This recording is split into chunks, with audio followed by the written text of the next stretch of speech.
The CoinDesk Spotlight is brought to you by Nexo, the place to earn on Bitcoin, Ethereum, and more.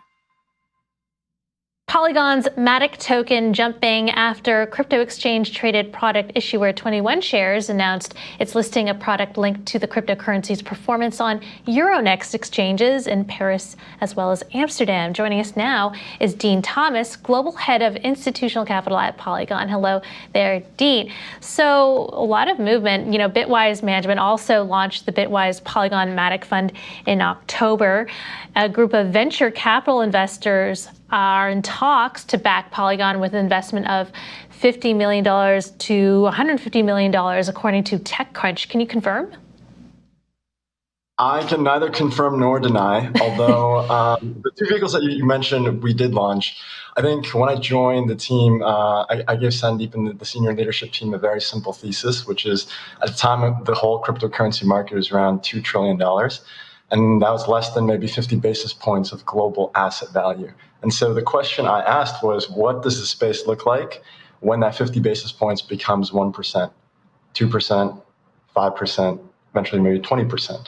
And I think anybody working in Web3 currently believes that it's going to swallow a large portion of traditional finance, tech, media, entertainment.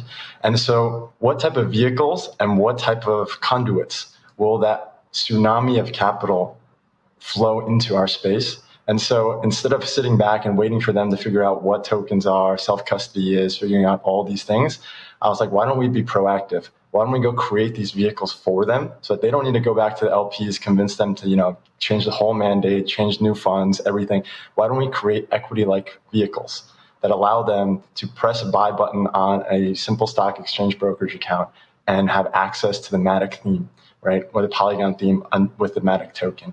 And that's exactly what we did. So we went with Hunter Bitwise, who is a very good friend of mine, and he's doing an excellent job at Bitwise, and obviously Haney as well at 21 Shares, which is backed by Kathy Wood. And we recently going to get listed on the Swiss, Paris, and Amsterdam stock exchanges, and we should only see more vehicles like this coming online in the next 6 months. Dean, you guys are worth about, at least the tokens are worth 16 billion, right?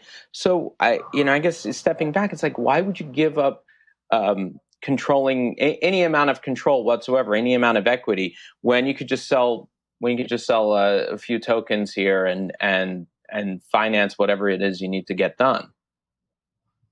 Well, it's not about giving up control or having control. We're actually moving towards more decentralization.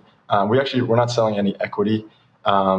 It's mainly about giving people more access to the Polygon narrative, right? So right now, as we mentioned, the cryptocurrency space, because we're in it, it seems like it's very big, but it's actually tiny.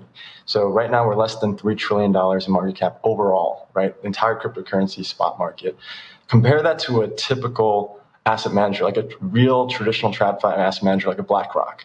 They manage over $9 trillion in assets. So BlackRock alone, their balance sheet is 3x our entire size. And that's just one institutional manager, right? So imagine if you got just a couple more, or even just a fraction of all the institutional managers to have exposure. What does that look like for not only Polygon, but our space overall, right? So it's not a matter of like, oh, we need to raise money. It's more like we want to give the rest of the world equal access to the decentralized web world that we are moving towards. And we want to give them access to it, whether from an investment standpoint, but also from an access standpoint. So Polygon Sequoia and SteadView, yes or no? You're talking to them? What's that? Sequoia and SteadView, you guys... we cannot confirm nor deny, but although we have very good relationships with all the top venture capital and funds in the space. And I've even had coffee. You had a coffee, maybe a couple of drinks. I drink coffee every morning with sometimes other people, with anybody there. Themselves.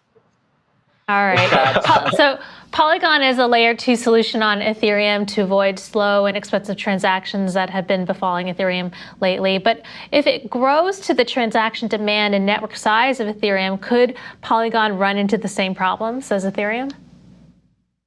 I think I just want to edit that description very quickly. I think the best way to describe us is actually an index fund of Ethereum scaling solutions. So right now we have over 6 different chains. So the most famous one, obviously, is the POS chain that you just mentioned, which helps scale kind of Ethereum transaction costs, which right now it probably costs potentially hundreds of dollars to get a transaction through, to less than fractions of a penny. But we've also developed and acquired many other chains. For example, Polygon Nightfall, which is our Ernst & Young collaboration. We acquired Polygon Hermes, which is a leading ZK scaling solution. We recently announced Polygon MATIC, which is being developed by the former leading ZK researcher at Facebook. So I think a very top hedge fund manager that is very famous in traditional finance, he gave me a FaceTime call. Actually, he DM'd me first, and I didn't believe it was him. So I was like, "Hey, FaceTime me, so I know that you're not just someone scamming me." And we hopped on a FaceTime call. He said, "Listen, Dean, you've been on so many investment committee, meetings and wrote so many memos in your time at Goldman and Blackstone. Tell me why this thesis works and why this thesis doesn't for Polygon." And I think it comes down to a very simple thesis, in the sense that if you believe that Ethereum is going to be around and it's going to be as relevant, if not more relevant, in 3 years, Polygon is a no-brainer, because we are the 800-pound gorilla that is helping Ethereum scale using a variety of different solutions. And we've dedicated $1 billion of our treasury for leading ZK scaling solutions. And for us, we think that that is the future of scaling.